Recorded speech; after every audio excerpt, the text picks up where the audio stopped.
35 years of riding motorcycles, I can still do some pretty stupid things once in a while. And yes, I did something I haven't done in 12 years. I dropped my bike. We're going to talk about what I did wrong, have a look at the video of me dropping my bike, and talk about what I should have done. Coming up next.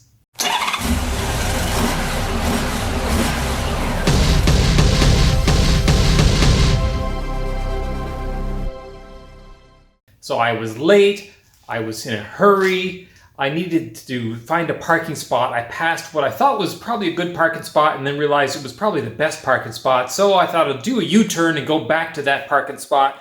And the U-turn was my downfall. Let's have a look and see what happened.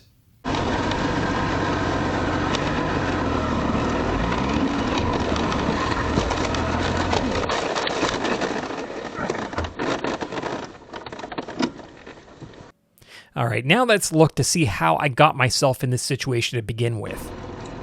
As is usually the case with any kind of accident, how I got here was a result of a chain of events. I was in a hurry. I was late. As you can see, I was doing 56 miles per hour. That's 90 kilometers an hour in this 60 zone, so I was definitely speeding. Because I was speeding, I was surprised by the entrance to the restaurant I was going to. Not only that, as I turned into the entrance, I was surprised by the sudden switchback and a steep hill.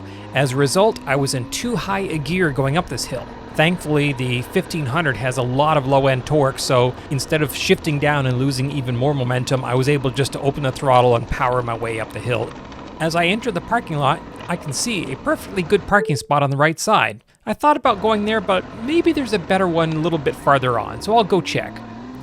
As I get farther on, I see, well, there are no real better spots. I'll just turn around and take that first one that I saw.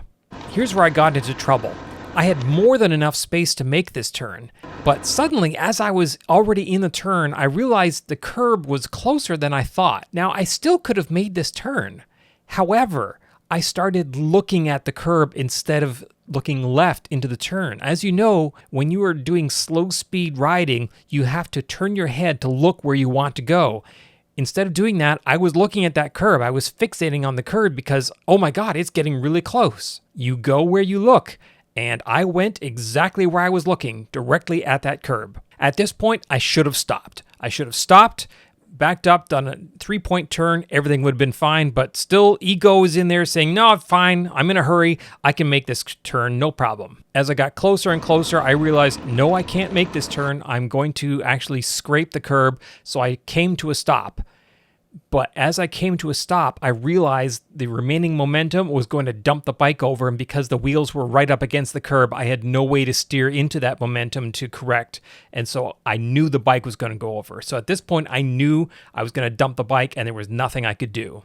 So I started to jump off the bike because I knew I had to get out of the way. I put my foot down to jump off, but I actually caught my boot and dragged it on the curb because the bike caught the heel of my boot. The bank angle sensor turned off the engine just like it's designed to do as soon as it detected that the bike had gone over. I put the kickstand down so that I wouldn't actually topple the bike the other way. I put my butt right up against the seat and lifted the bike with my legs. It just came up like nothing.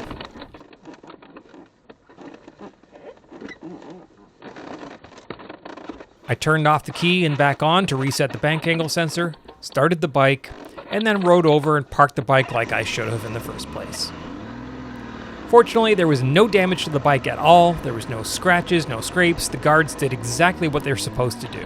Not a single scratch on the bike. However, when I came off the bike, my toe of my boot scraped on the curb and the bike actually caught the heel of my boot. As a result, as I was jumping off, I twisted my ankle. I actually sprained it fairly good. You can see here, I actually scraped the toe of my boot right through the leather on the curb. I'm actually really glad I had motorcycle boots on, because if I had just shoes on, or God forbid, sandals, that would have been my toes left on the curb. So, why did this happen? A, I was in a hurry. B, I was impatient. I wanted a better spot when a perfect one was already available. I was not paying proper attention to the U-turn. I knew I could easily make that turn. I've done it a million times, but I was still looking for parking spots. So instead of paying attention to the curb, I was looking around thinking, well, maybe that I could go over there. So I hadn't committed to the turn, even though I had started the turn. Once I was in the turn and then realized things were going bad, I fixated on the curb instead of looking left where I wanted to go.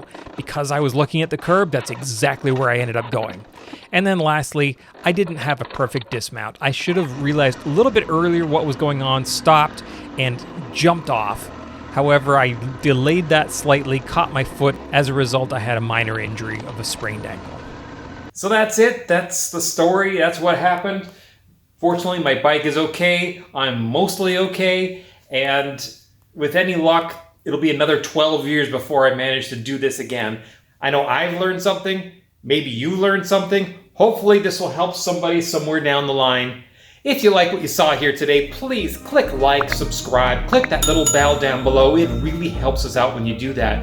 And don't forget to check out the Goldwing Docs forum. We've got tons of people just like you, motorcycle riders, Goldwing owners, and they're so friendly. 90,000 people. Thanks for watching.